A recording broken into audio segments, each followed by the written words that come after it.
Hey guys, this is Loony and welcome to episode 20 of my Loony hardcore adventure. This one is a special one because it is episode 20 in the series, but also because I just finished the edit, and before saying a single word into the microphone, it is already my favorite episode yet. There are a lot of exciting things to see here because we finally hit the ocean floor and finished draining the area around the monument.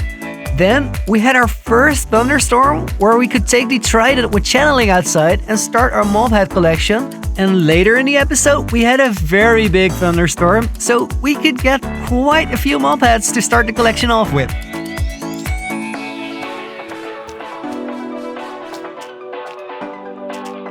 As you can see here, I was getting quite a bit faster at building the redstone draining machines, so I used them for the last few layers as well.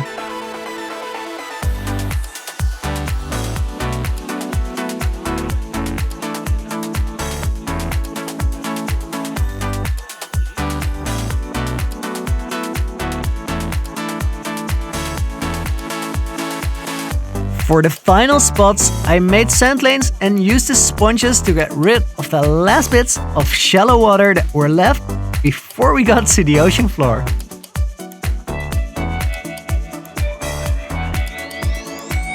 When we got to the ocean floor, this meant that there were new spawnable spaces opening up, because these are solid blocks, there's no water, and they are gonna be dark enough to spawn mobs at night.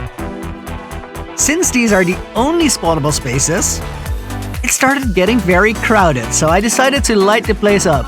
But after covering the area just around the door of my ocean monument, I realized it was gonna take so much material, so many torches to get all of it lit up, and I figured, what the hell, I'm gonna roll with it. Because I don't want to sleep, I don't want to waste that playtime, I want to get the most out of my days still. So I started seeing quite a few mobs around here. And although it might be a little risky, I was really getting a lot of extra progress in because I was playing these nights. It just meant that I had to be careful and look around quite a bit. So I did. I used my shovel, I used my tools, and I scanned. But we were getting things done. And then I heard lightning. And this is game time. Now this is the first time that I ever faced a charge creeper, so not gonna lie, I was kinda scared.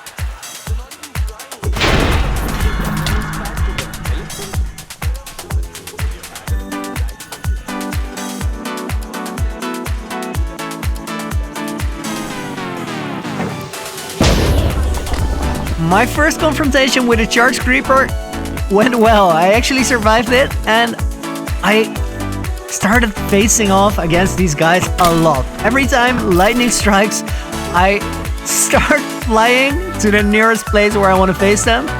And I actually have my trident on me at all times because I want to make a huge collection of mobheads.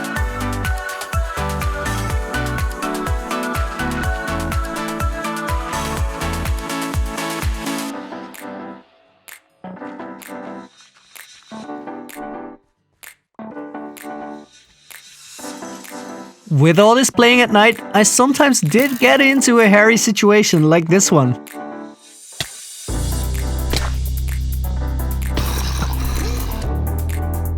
But generally, knowing where everything is in my hotbar is enough to save me and get me out of it. Meanwhile, we were making such good headway that I started cleaning up around base. I started getting rid of all the bits and pieces that were left behind during the big draining project.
That was the big thunderstorm, I promise you. And we got mobheads 2, 3, 4, 5, and 6 in that one.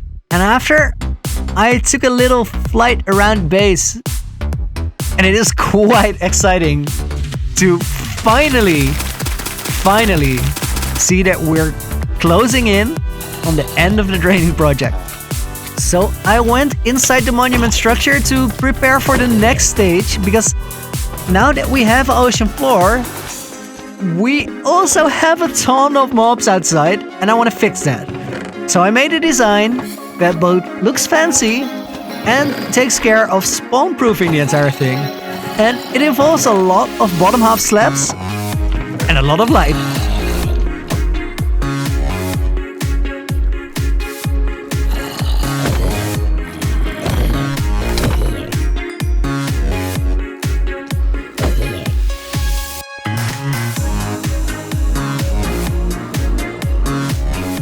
While trying to get my things together to get started on the floor, there were a lot of zombies coming in. And then this guy sneaked around the corner. Which is kinda cool, because I have villagers at the old house. But I like the idea of only having cured zombie villagers.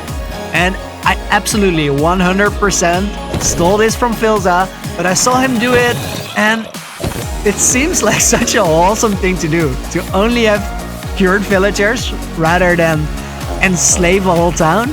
So I decided to trap this guy. And right after, we had this guy with the golden suit. So I made a little container for him as well.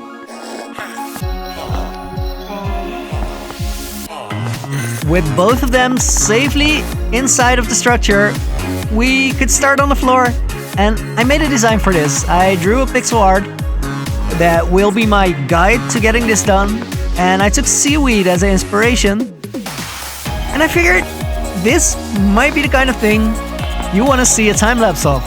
So here it is, sped up, and you'll see me go through the different stages of designing this, from the sea lanterns to the top half slabs right next to them to the bottom half slabs. And I wanted to have a little transition between the two, so that the sea lanterns don't lay in very deep below the bottom half slabs, but they actually connect to the floor and are part of the floor. While doing this, every single cave that I find, I will light it up. Because I want to force all of the spawns out of this area. I want to have 0 spawnable spaces, if at all possible. Because what this does is it cranks up my Guardian farm rates through the roof. And that means that we have basically infinite Guardian team blocks, which is super damn cool.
With all the light from the sea lanterns I was placing down, and the spaces between filling up slowly, I was actually getting some safe spaces to work in.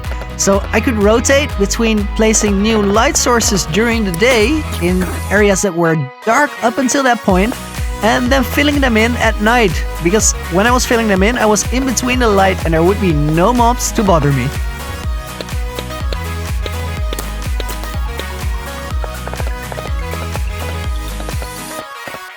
When I found new caves to clear, I approached them really carefully because caves are a good place to mess up your hardcore run.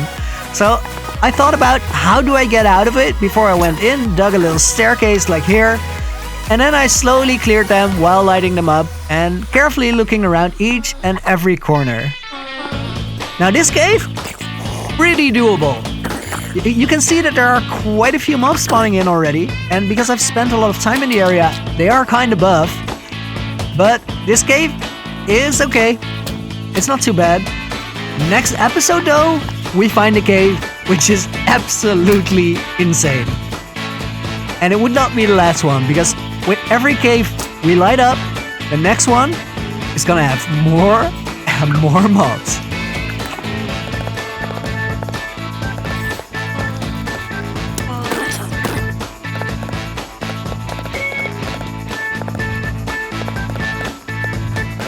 So next episode, we will clear one of the craziest caves I've ever seen in Minecraft, and we will finish the floor of this ocean monument.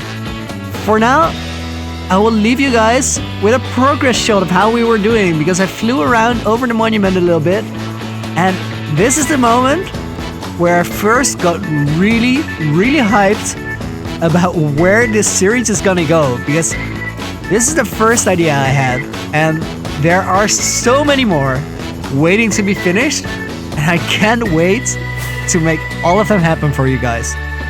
If you guys are enjoying this series as much as I am, I would really appreciate your help by commenting on the video, leaving a like, checking if you're subscribed to the channel, activating notifications, and even go ahead and tell your friends, because I have so much more to share with you guys, and I'm super happy that you're here already.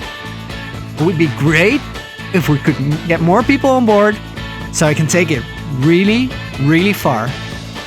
Thank you guys for watching, and I'll see you next time in episode 21 of the Loony Hardcore Adventure.